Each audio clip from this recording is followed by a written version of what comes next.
En termes de relations amoureuses, l'amour ne suffit pas. Salut, je m'appelle Bélicia. Bienvenue dans ce podcast, le Just Talk, un podcast créé par une jeune pour les jeunes et où on aborde des sujets qui nous concernent. Entrons tout de suite dans le vif du sujet.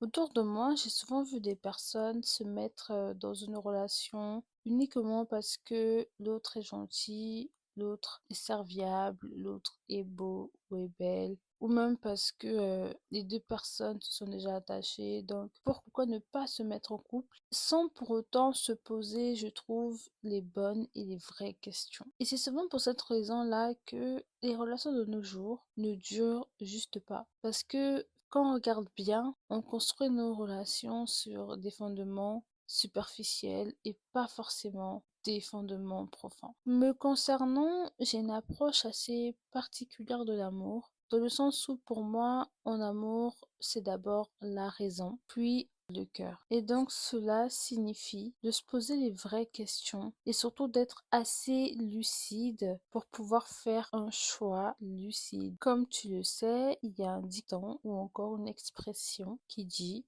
l'amour rend aveugle. Et c'est réel parce que des fois, quand on regarde bien, on se retrouve très souvent dans des situations qu'on aurait pu éviter si on n'avait pas mis l'amour avant, si on avait mis le cerveau avant et si on était assez lucide pour voir les signaux d'alarme et se retirer. Pour moi, il y a quelques éléments que l'on doit checker avant de se mettre en. Parmi ces éléments, on retrouve en premier l'identité. Tu dois faire un choix et pour faire un choix, il faut commencer par se connaître soi-même. Quand je dis se connaître, c'est pas un nom, prénom, non. C'est vraiment au niveau du caractère, ce que tu aimes, ce que tu n'aimes pas. N'oublie pas ceci, tu attires ce que tu es à l'intérieur de toi. C'est un peu comme la loi de l'attraction. Tu attires ce que tu es intérieurement. C'est également un appel à finalement aussi à travailler son intérieur et pas que son extérieur. L'extérieur est important parce que quand tu rencontres une personne, c'est ça que tu vois en premier. Tu ne connais pas forcément encore la personne en tant que telle, mais c'est son extérieur qui t'a attiré. Mais je pense que l'extérieur peut attirer, mais ce qui peut faire garder une personne, c'est ton intérieur. Alors pose-toi la question, comment est-ce que est mon intérieur aujourd'hui? Et si tu trouves que ton intérieur actuellement ne te plaît pas, tu peux y travailler dessus, c'est encore possible. Le point numéro 2, c'est la vision. Dans la vision, on retrouve l'aspect où est-ce que je veux aller,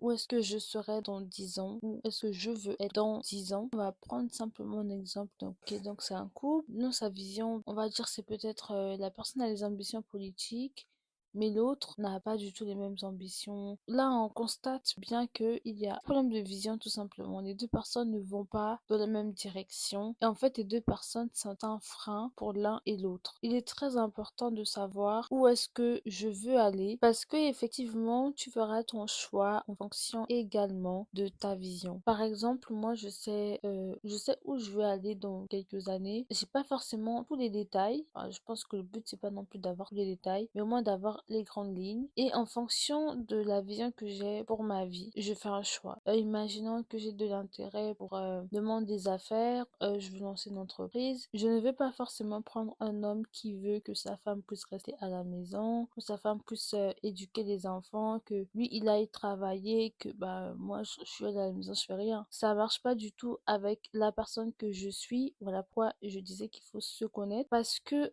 quand tu te connais, par exemple, moi je sais que être femme au foyer, moi personnellement, ça ne me parle pas trop. Bien sûr, je ne dénigre pas du tout les femmes au foyer. Je respecte énormément votre travail parce que c'est du boulot. Mais moi, je sais que personnellement, être femme au foyer, je pense pas en fait. Et en fonction de ça, je fais mon choix. Imaginons que là, vas-y, j'habite en Occident, mais que plus tard, par exemple, j'envisage de rentrer dans mon pays et que je me marie à une personne qui est de la même nationalité que moi, mais la personne n'envisage pas du tout son retour au pays. Vous comprenez que là, là, c'est chaud parce que au moment où moi je vais vouloir rentrer au pays, la personne ne va pas vouloir le faire. Et là, il y aura un grand problème. Et là, c'est une question de vision. Dans la vision, c'est vraiment large en fait. Passons à présent au troisième point. Le troisième point, la religion et les valeurs. Parce que je pense que la plupart des valeurs sont basées sur la religion, surtout quand on est une personne croyante. Et c'est vraiment important de checker les valeurs. Si les valeurs ne se concordent pas, il y aura gros problème dans votre relation. Et quand je dis religion aussi, c'est une question de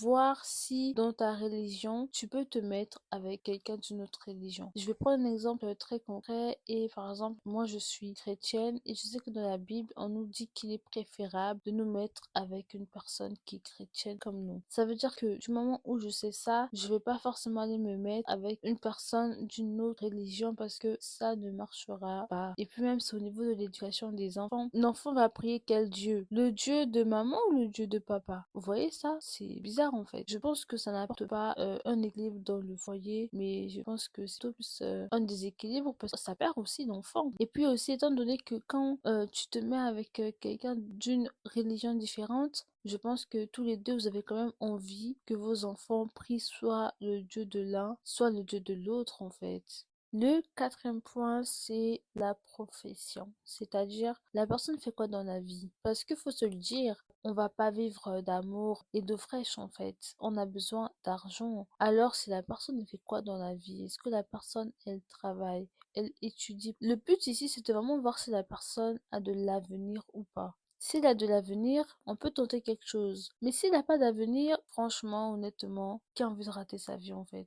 Moi, j'ai pas envie de rater ma vie en me mettant avec quelqu'un en plus qui rate déjà sa vie. Ah non. Donc c'est très important aussi cette partie-là. Et bien sûr, il faut aussi quand même soi-même aussi travailler. C'est important. Si je ne me trompe pas, on doit être au sixième. Et au sixième, c'est surtout l'aspect éducationnel. La personne a fait quelle école, quelle éducation en fait elle a reçue, que ce soit au niveau familial, que ce soit au niveau scolaire, que ce soit au niveau professionnel. Quand je parle aussi d'école, ça joue beaucoup parce que en fonction des écoles, par exemple, si la personne est étudiante, les accès c'est pas du tout les mêmes, hein. Tu me dis t'as un diplôme de HEC, c'est pas pareil que si tu me dis j'ai un diplôme d'une université française qu'on ne connaît même pas. Et oui, c'est très très très différent.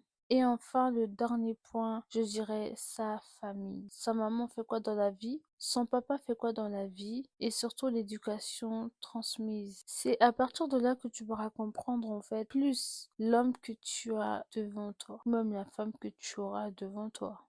Si ce podcast t'a plu, like, commente, partage, abonne-toi, active la cloche et à bientôt!